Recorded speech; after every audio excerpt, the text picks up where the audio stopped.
As a concert pianist, Nurry Lee has to wear many hats. Sometimes as a soloist, occasionally with an orchestra, or best of all, with her ex-fellow students and now great friends who perform as Trio Rouge. During mid-July 2021, Nurry on piano, Sophie Louise Phillips on violin, and Meera Priyanka Raja on cello, who make up Trio Rouge, were given the opportunity to perform live on BBC Radio3's early evening programme In Tune with presenter Sean Rafferty. This was a unique prequel to Trio Rouge's performance later in the week at the Buxton Music Festival. It's with this experience in mind that we've asked Nurry to relive some of her experience with us and share some of the excitement of performing to the nation, live on air from the BBC. First of all, let me ask you, Nurry, about how Trio Rouge came together. So in Trio Rouge, there's the violinist Sophie Louise Phillips and the cellist Meera Raja Priyanka, and we were all students at the Royal College of Music. And we formed right at the beginning of our first year at the Royal College, so in our Freshers' Week, and then we've been playing together ever since. And now we've all graduated from the Royal College, but we're still together. To date, has Trio Rouge been able to give many concerts?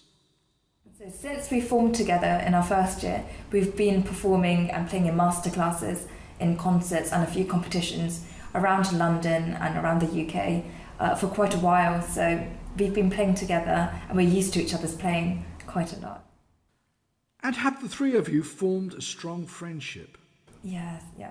And we're also really close as friends. So we always go out, we hang out together as well as rehearse together. And it makes the rehearsing environment very sort of relaxed, but we still focus, which is good. Trio Rouge was invited to play at the Buxton Festival. How did that come about? So our cellist, she got a scholarship at the Royal College of Music, and within that scholarship it was with this music agency, and they were asked to propose a programme, and we proposed a programme as a trio for the Buxton Festival, and they accepted it. And so we got the invitation to play there. So it's our first time playing at the Buxton Festival, so it was great. As a prequel to Buxton, Trio Rouge was given an opportunity to perform live at the BBC Broadcasting Centre on BBC Radio3. How did that come about? So the invitation for the BBC Radio 3 came from the sort of marketing agent of Buxton Festival. And so we were given this about a week before the actual performance. So that was fun. We were just playing snippets from the Buxton Festival programme, and we were playing it live on BBC Radio 3. This was our first time for all of us to play live together as a trio at the BBC Broadcasting Centre. So it was a great opportunity and it was a lot of fun. So this was a busy week for Trio Rouge. Live on BBC on the Monday, followed by a concert in Buxton on the Wednesday. Can you tell us something about your experience of performing live to the nation? So we all met walking down Oxford Street, and then we came to the BBC Broadcasting Centre, which was this great, huge building. It looked very impressive. And then when we went inside, we were all given our name badges as the artists to play in the In Tune in BBC Radio 3. Then we were taken straight up to the studio. We were given about an hour and a bit to settle in, rehearse, play together, and the producers would sort of get the right balance and check all the recording equipment were working well. And there was a great big clock on the side which counted down until 5 o'clock, where we would have been aired live. So that was a bit nerve-wracking. I remember just watching the seconds tick by, knowing that we'll be live soon. But yeah, it was all together. It was a really nice experience. And then the interviewer, Sean Rafferty, he came in and he introduced himself to us before we were going live, and making us feel really comfortable and Yeah, so it wasn't, I didn't feel so nervous at the time. And it was strange because normally, we'll be playing to a live audience, but to play in a studio, it was very interesting. But to know that people were listening, it was interesting, but it was a lot of fun. It must have been less stressful playing as part of the trio than if you'd been playing solo. Yeah, I think generally playing solo piano, I think you feel a lot more pressure and a lot more nervous for things than in a trio setting. Because in a trio, you're with your friends, you're allowed your music, you can, and the music's sort of a little bit less demanding than solo repertoire when everything's sort of focused on yourself, all from memory and things like that. I guess that if you were now to be invited to broadcast solo, this experience would significantly reduce the pressure. Oh, absolutely. I think now that you've played live at the BBC, you feel, oh, okay, even when we played in Buxton Festival, we were a lot more confident, a lot more, we felt a lot more secure and confident playing together because, we've played live at the BBC now. And I guess next time, if I do play solo, I'd feel much more comfortable having done that experience there. Can you tell us something about the studio environment? Yeah, the studio.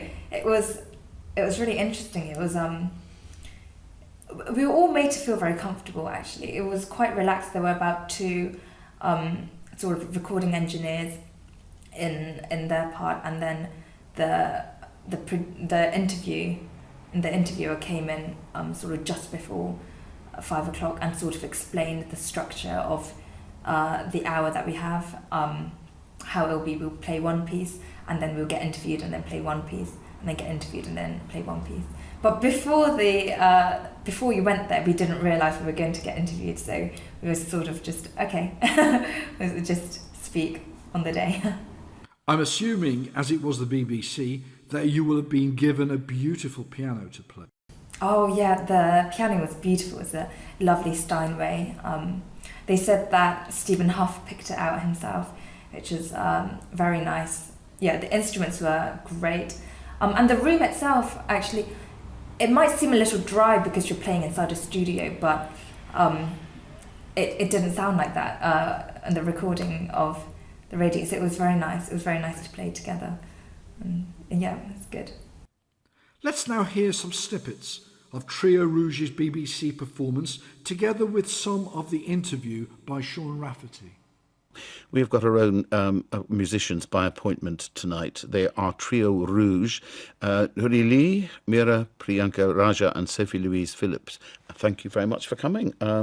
You took us to the seedy world of Buenos Aires, to the bordellos earlier, do all that time. So who's going to tell me why Trio Rouge? Why Trio Rouge? Well, we met in our first year at the Royal College, and we were thinking of a name. We met during Freshers Week, and one of our very good friends, Robb Miller, he decided to name us the 3 girls with the red lips, because we used to wear red lipstick when we performed, and then it kind of went into Trio Rouge, which we thought was more suitable. Nothing very profound. Well, some of the great names come from strange suggestions. Right? It sounds really good somehow. It's got a left bank feel to it after all, doesn't it? Well, I have to say, ladies and gentlemen, they are looking very, very elegant tonight, but they are not. I'm very sad to say Sophie Louise wearing bright red lipstick. Not today. It's a bit faded, It's it's more environmentally friendly. It's more organic. But really, did you keep together after Freshers Week? We did. We've kept together throughout the whole years that we were at Royal College together. So we've been playing since we were 18 until now. So. Yeah, but it's remarkable that a relationship like that, right at the beginning, can sail on. Did you realise at the time that it was going to work? I guess kind of, yeah. I guess we did in a way because we're lucky that we're such good friends as well. So we have that relationship as well as loving playing together. So, but I think we've seen that it is actually quite rare for a group to stick after forming in first year. So grateful that it has. Yeah, well, Meera's allowed out occasionally for good behaviour because you played in the West End, plays like Bend It Like Beckham. And I know you should have been having West End gigs, but let's forget about that. Yeah. What does that do to your playing as a trio? Does it inform it or not? Or when you come back to the trio, do you think, phew, How nice to focus on something really extraordinary.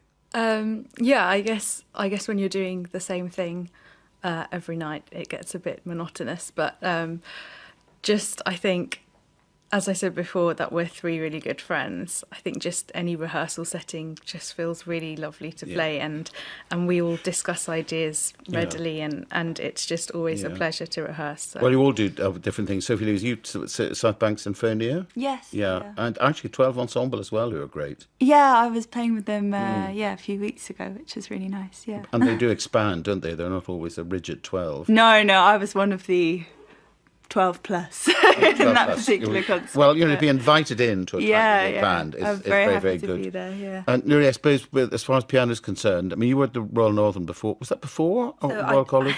So it was after the Royal College. Okay. So I did my master's at the Royal College, and then this year, actually, I'm just completing my artistic diploma at the Royal Northern. Good. Well, you won the Chopin Prize at the Royal Northern. Yes, I did. Yeah. Congratulations. Thank you.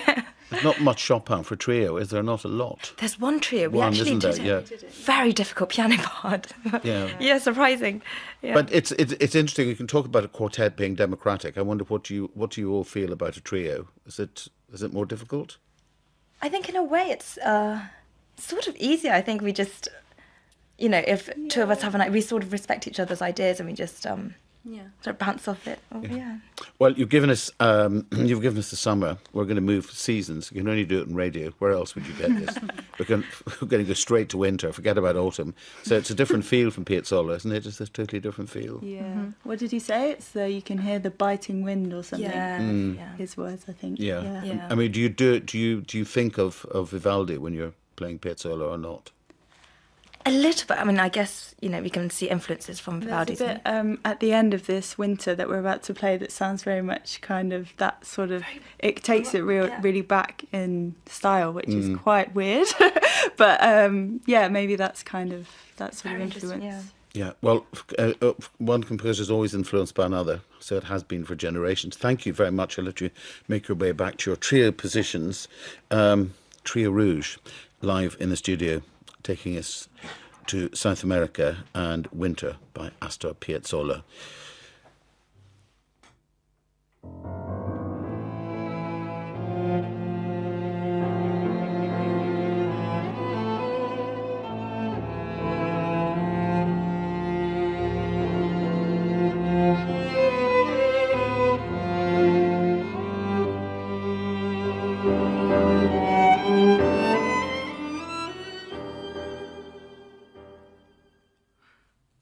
Tell us now a little about how the concert in Buxton went. On the Wednesday, we were playing at the Buxton Festival, and it's quite a big festival. A lot of musicians go there, like Freddie Kempf and Natalie Klein, and so we were all really excited because it's our first time to play at the festival. So we all met in London Euston and got the train up, and then we were given about an hour actually before the concert doors would open. So we arrived at Buxton train station, went to the church, St. John's Church, which was just about 5 minutes walk away, and then we just set up, tried out, rehearsed a little, tried out the acoustic, and then we played for about an hour. But there were a lot of people who came. It was a full audience and really warm audience as well, and it was really nice to play there again with a beautiful piano and really, really lovely acoustics.